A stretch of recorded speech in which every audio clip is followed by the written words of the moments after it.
No aga alustame sellest, et nagu ma ütlesin, Overalli filmifestival on selline omalaadne. Miks ta on? Sellepärast, et laed filmi netti ülesse. Kelle jaoks sa seda kõigepealt laed? Kas sa laed selles mõttes nende karmide onude jaoks? Või sa tegelikult laed omaenda nagu sõprade jaoks või omaenda mõttekaaslaste jaoks? Sest esimese kõige parema tagasiside annab sulle, ma arvan, sinu enda hea sõber, siis sinu hea vaenlane ja siis veel need inimesed, keda sa ei tunne.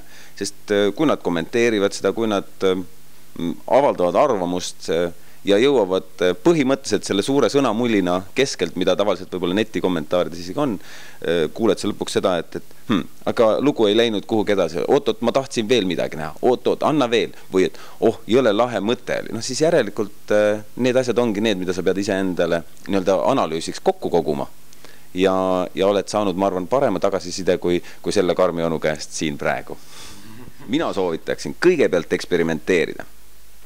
Seepärast, et eksperimenteerimine tähendabki seda, et sul on mingisugune uudisimu asjade vastu, sul on lootus, et midagi muud kasvab sellest välja. Järelikult see uudisimu on põhimõtteliselt aluseks arengule. Nii, kui sa oled valmis eksperimenteerima, sealt edasi järelikult sa ei karda seda tehnikat, sa ei karda oma lugu jutustada ja nagu ma ütlen, sa pead olema aus.